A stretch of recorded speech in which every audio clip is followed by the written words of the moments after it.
Bismillahirrahmanirrahim. Alhamdulillah. Assalatu wassalamu ala Rasulillah wa ala alihi wa ashabihi wa mawalah. Amma ba'd. Di dalam Sahih Muslim, Imam Muslim rahimahullah ta'ala mengatakan, Haddatsana Muhammad ibn al-Musanna al-Anzi qala haddatsana Yahya ya'ni ibn Sa'id an Ubaidillah an Nafi' an Safiyah عن بعض أزواج النبي صلى الله عليه وعلى آله وسلم عن النبي صلى الله عليه وسلم قال من أتى عرافا فسأله عن شيء لم تقبل له صلاة 40 ليلة. Nah, sini antum lihat terjadi perbedaan lafaz dari yang disebutkan oleh Syekh Al-Allamah Muhammad bin Abdul Wahhab rahimahullah ta'ala dalam kitab beliau Kitab Tauhid. Di dalam lafaz asal dalam kitab Sahih Muslim tidak disebutkan tambahan fasaddaqahu.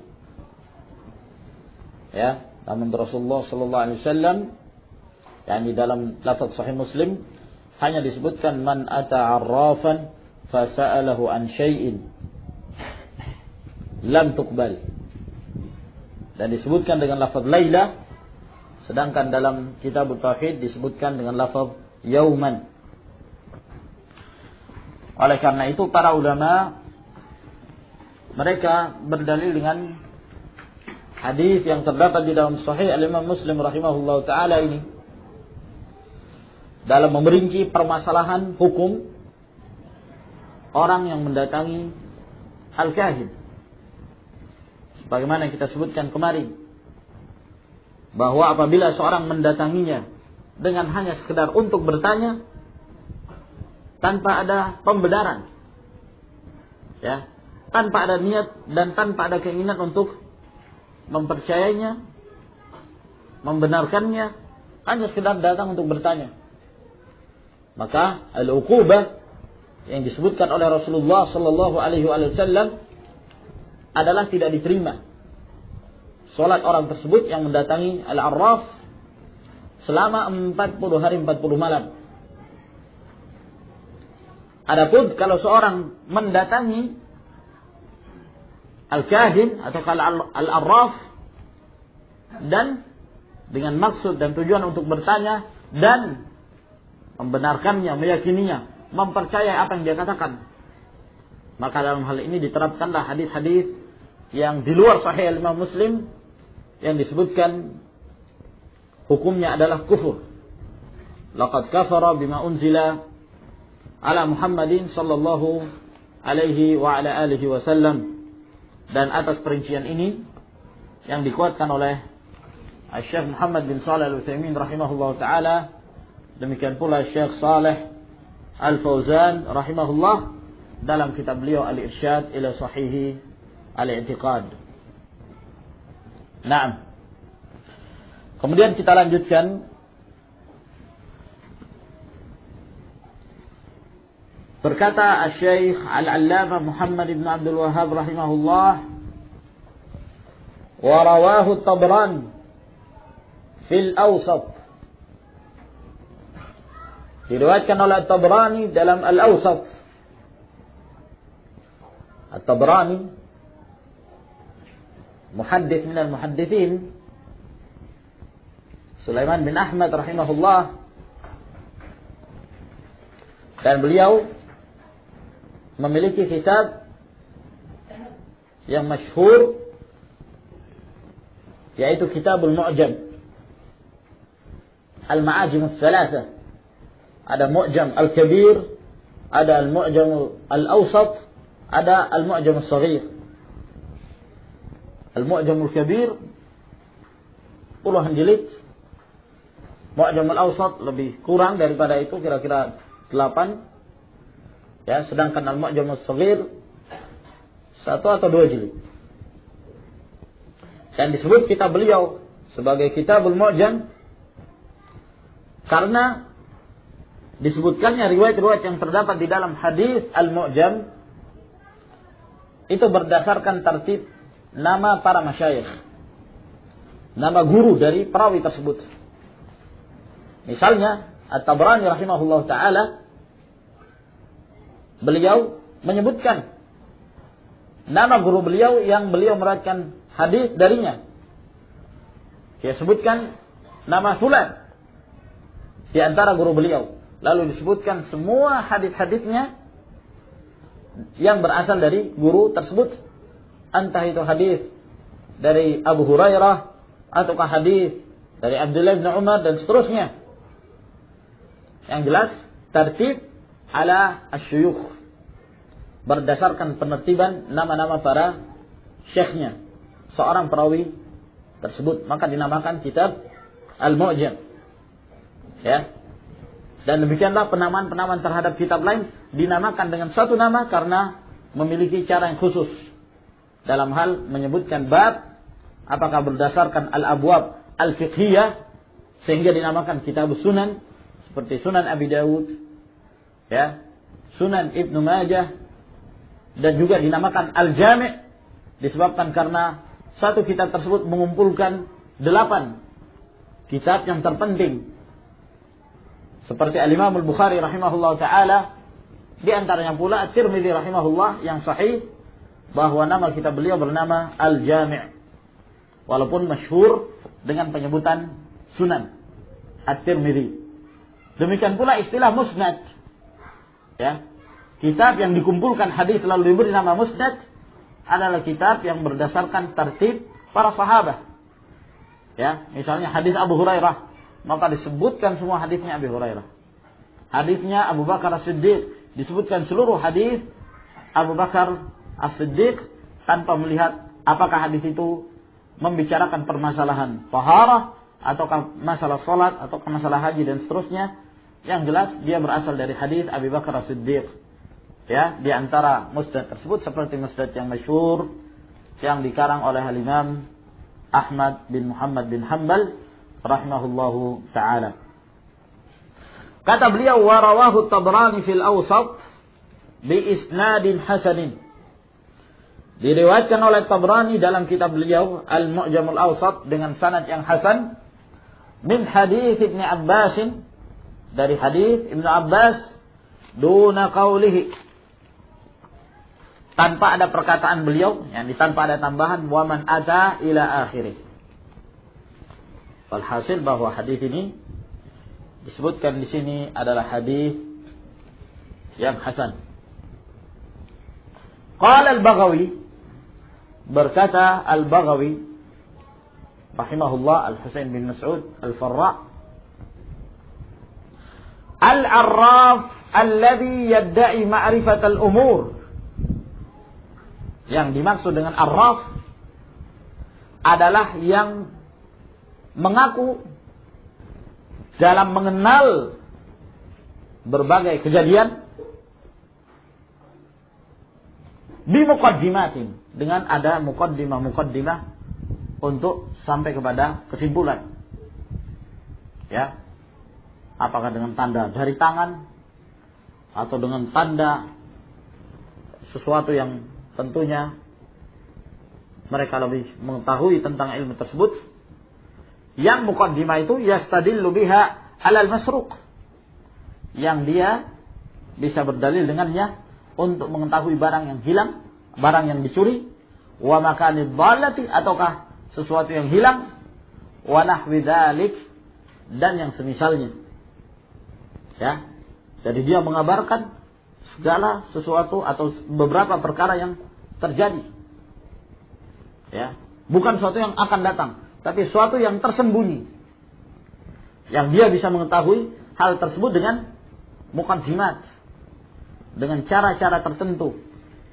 Nah, dan mungkin juga akan sampai kepada penggunaan dan meminta pelayanan dari para syaitan. Nah, dan bukan yang dimaksud muqaddimat di sini adalah perkara-perkara yang sifatnya zahir. Apabila muqaddimat untuk mengetahui barang kecurian, siapa yang mencurinya dan seterusnya, ya, dengan secara yang hissi, secara zahir, tidak mengapa.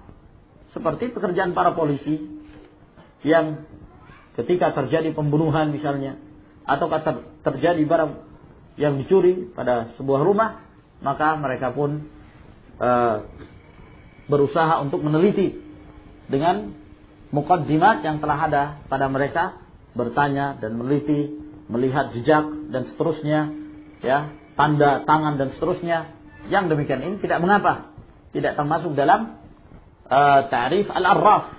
Tapi yang dimaksud di sini adalah al-arraf yang kemudian dia memiliki muqaddimah tertentu yang mirip dengan al-kahanah, ilmu pendukunan. Oleh karena itu para ulama tetap memasukkan bahwa al-arraf pada hakikatnya dia adalah al-kahin, ataukah al-arraf lebih umum daripada sekedar al-kahin. Naam. Al-arraf mencakup seluruhnya.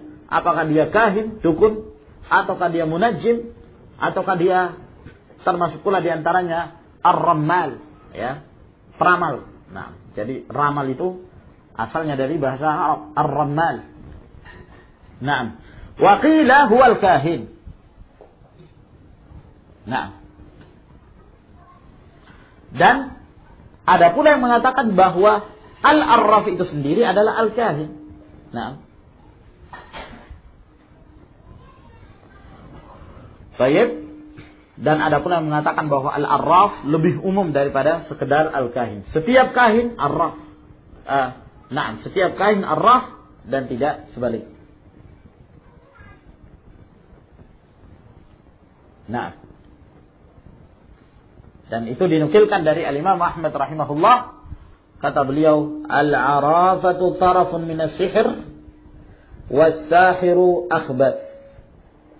Adapun Al-Imam Ahmad rahimahullah, beliau mengatakan bahwa al-arraf itu salah satu bagian dari ilmu sihir, dan tukang sihir lebih buruk lagi daripada hanya sekedar al-arraf.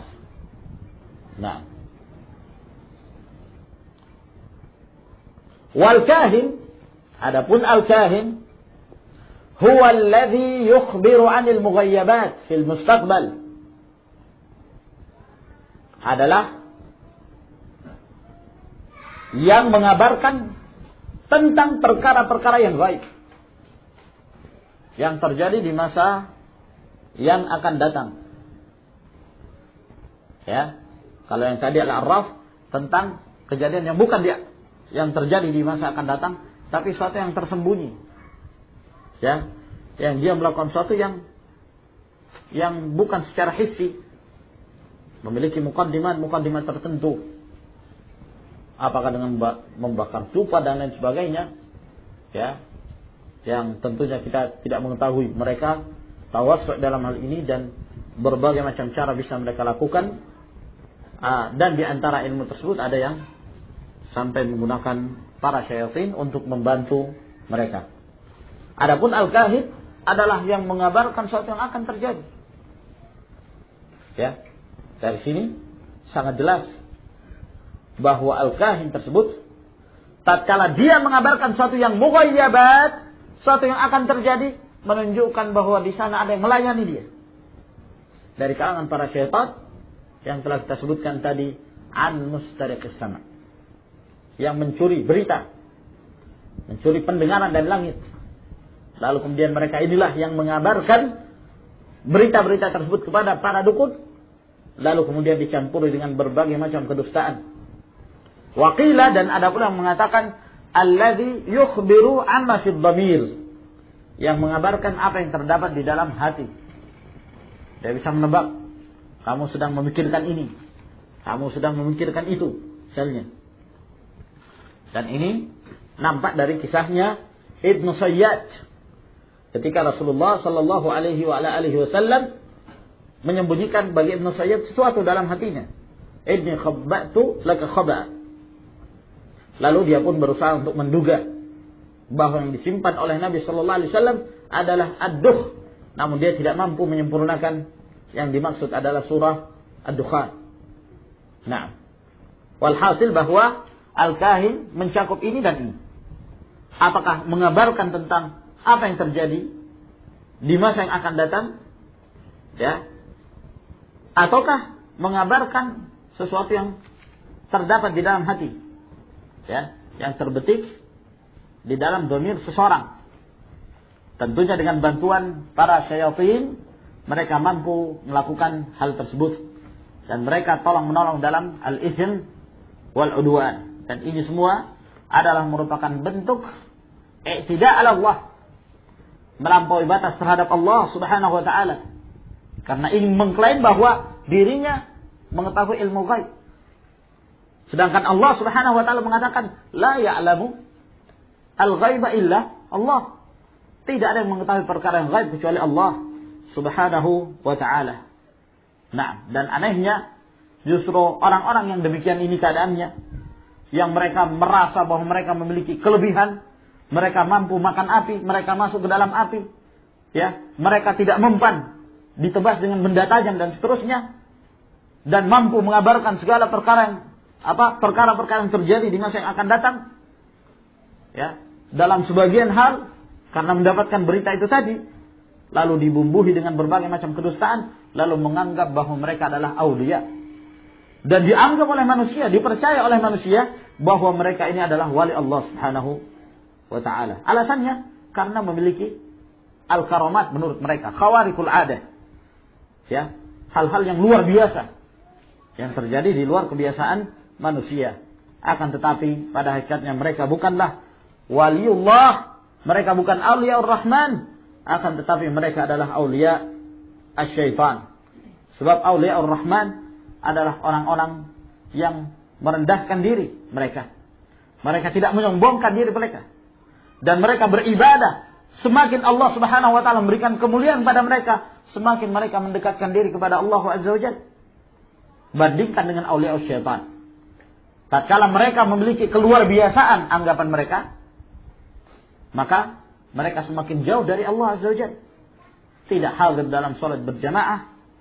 Bahkan salat itu pun mereka tidak mengerjakannya dengan alasan duduknya mereka di kursi mereka, itu sudah salat. Cukup mengingat Allah subhanahu wa ta'ala, itu sudah salat. Ya, dengan berbagai macam talbis wa syubuhat.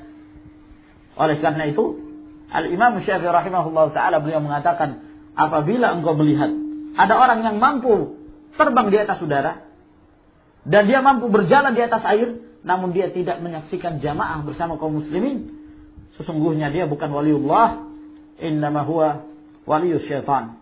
Maka ikhwan fillah azakumullah, kita melihat ahwal para sahabat, keadaan mereka, dan mereka adalah orang-orang yang dimuliakan oleh Allah subhanahu wa ta'ala. Mereka adalah awliya Allah, namun mereka menundukkan diri mereka, tidak istikbar, tidak menyombongkan diri.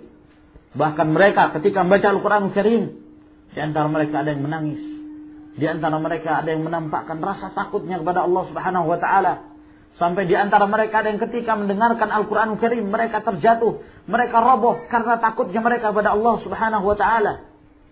Ini keadaan as-salaf, yang mereka adalah wali-wali Allah subhanahu wa ta'ala. Bahkan disebutkan pula bahwa Tamim ad-Dari, Tamim bin Aus ad-Dari radhiyallahu ta'ala anhu, diriwayatkan bahwa beliau, ya, berbulak-balik di atas tempat tidurnya. Beliau tidak mampu tidur pada malam hari kecuali sedikit karena takut dari api neraka, ya, karena khawatir. Lalu kemudian dia bangun lagi, sholat lagi, ingin tidur, tidak mampu. Kenapa? Mengingat neraka, khawatir dia mati dan dimasukkan oleh Allah subhanahu wa ta'ala ke dalam api neraka tersebut. Ini keadaan para ulama salaf dengan keimanan menyebabkan mereka semakin takut kepada Allah dan semakin menambah ketakwaan mereka kepada Allah subhanahu wa ta'ala. Wa qala Abul Abbas Ibn Taimiyah, dan berkata pula Abul Abbas, masmuhu ya akhi? Ibn Taimiyah masmuh. Masmuh Ibn Taimiyah ya Salih. لا تدري عندك مسموع ابن تيمية رحمد بح اللهم استعان مساكين شيخ الإسلام ابن تيمية لا يعرفون ما اسمه Endak ila huna ila hadhil jihah. Kullukum. Ahmad bin Abdul Halim bin Abdus Salam Al-Harrani rahimahullahu ta'ala. Nah, kenapa dikatakan keluarga Taimiyah? Hendak ya Rafiq. Apa sebab penamaan Taimiyah itu? Dari mana itu? Naam. Kaifa yani? Apa sebab penamaan Taimiyah?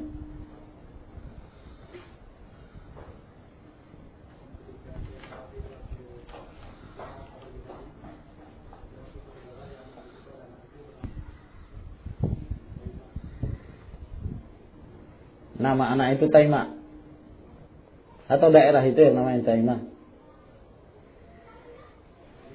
Nama daerahnya Taimah.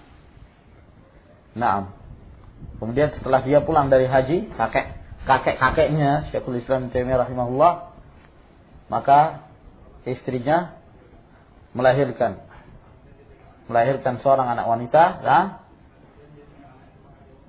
Dia teringat anak itu mirip dengan anak wanita yang dilihatnya di daerah Taimah tersebut, maka dia pun menggendongnya sambil mengatakan, "Ya Taimiyah, ya Taimiyah." Sehingga pada waktu itulah dia digelari Taimiyah. Nah, dari situlah keturunan Syekhul Islam rahimahullahu taala. Wa qala Abu Abbas Ibn Taimiyah, "Al-Arraf ismun lil kahin wal munajjim wal rammal wa nahwihim mimman yatakallamu fi ma'rifatil umur bihadhihi at-turuq." Yang dimaksud Arraf nama secara umum. Nah, ini dari sini menunjukkan bahwa Al-Arraf itu umum dan masuk di dalamnya Al-Kahin, termasuk pula dalamnya ahli bintang, ya.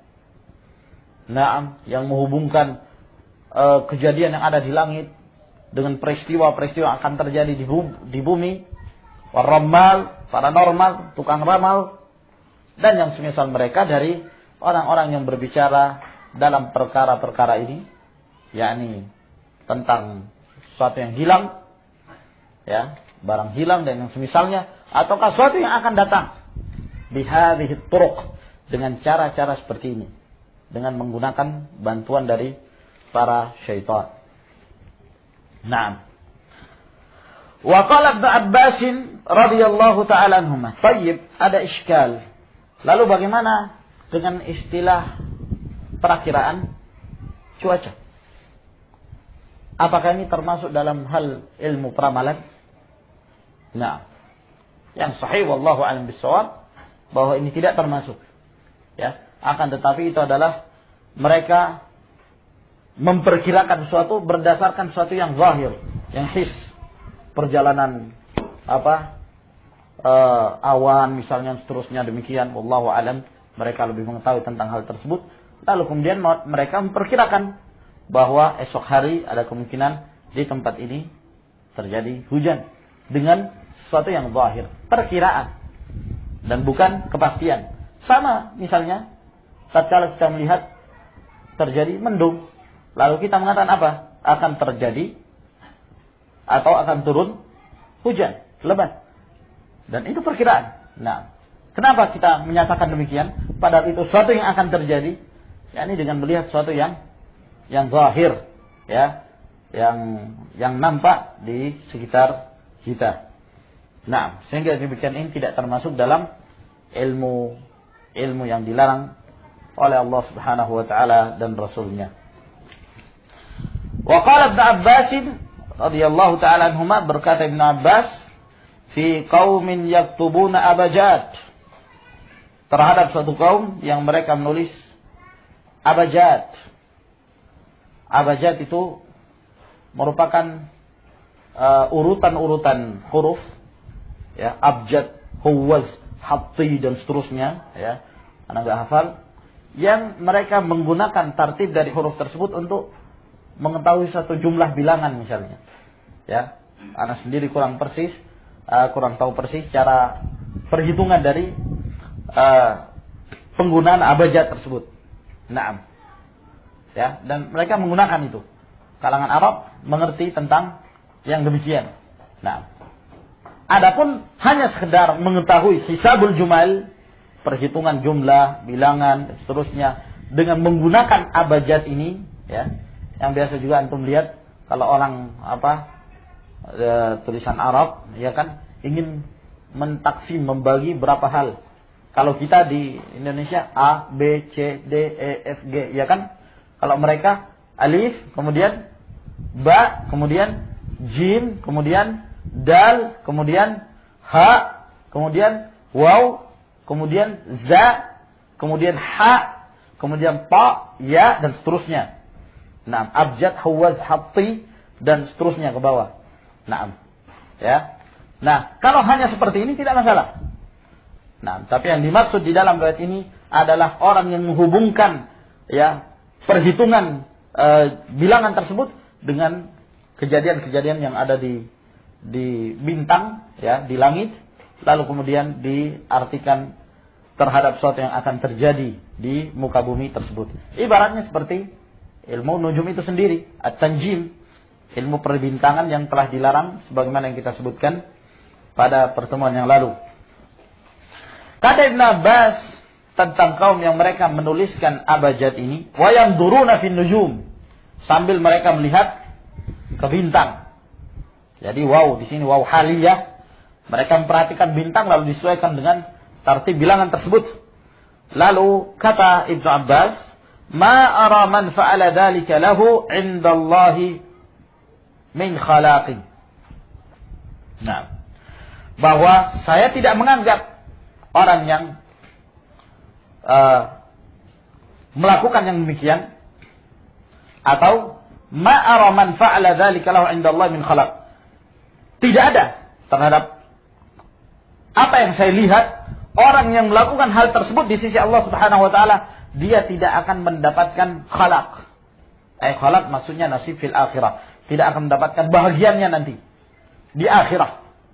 Dalam artian tidak akan mendapatkan kenikmatan. Ya, laisa lahu fil akhirati min khalaq. Dia tidak akan mendapatkan bahagiannya di akhirat. Dan dia akan merugi.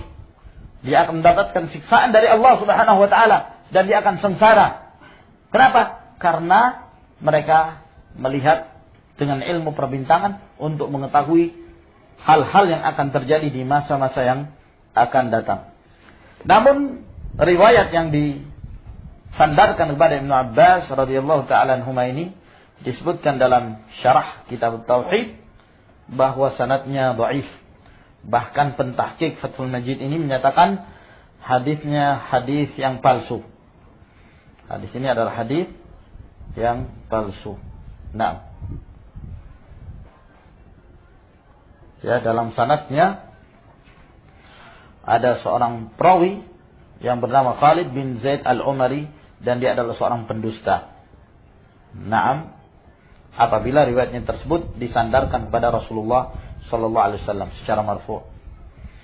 Namun kata beliau, adapun kalau mauquf, yakni perkataan Ibnu Abbas bukan sabda Rasulullah sallallahu, tapi perkataannya Ibnu Abbas, maka diriwayatkan oleh Abdul Razzaq dan Al-Baihaqi dari Ibnu Abbas dengan sanad yang sahih.